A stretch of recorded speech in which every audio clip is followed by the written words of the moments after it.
In today's video, I'm going to teach you how to integrate Gmail with Google Meet. When people say integrate, they usually mean using Google Meet directly inside the Gmail interface.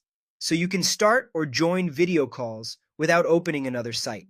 It's simple, fast, and great for staying on top of meetings while you manage your inbox. First, open Gmail. Use your preferred browser and make sure you're in the account you want for meetings, especially if you switch between work and personal email.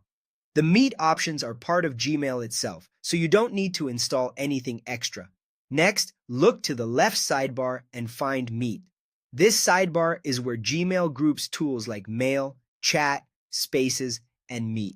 If your sidebar is minimized, it can be expanded to reveal the labels. If you still don't see Meet, your organization may have it turned off, or you might be using a layout that hides it, but on standard Gmail it appears in that left panel. From here you have two clear choices. Click New Meeting to create a meeting. This instantly sets up a Google Meet room for you.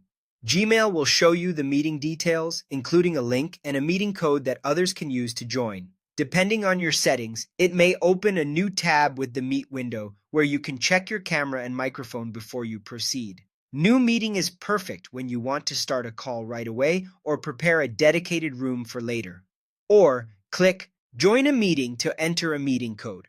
Use this when someone has already created the meeting and shared a code or a link with you. In Gmail, you'll see a field where you can enter that code. Type or paste the code exactly as provided. It usually looks like a short series of letters, sometimes separated by dashes. After you enter it, continue to the Meet window and you'll be taken to the waiting screen where you can confirm your audio and video before you join. That's all there is to integrating Gmail with Google Meet. Open Gmail, find Meet in the left sidebar, and either create a new meeting or use Join a Meeting with a code you've been given.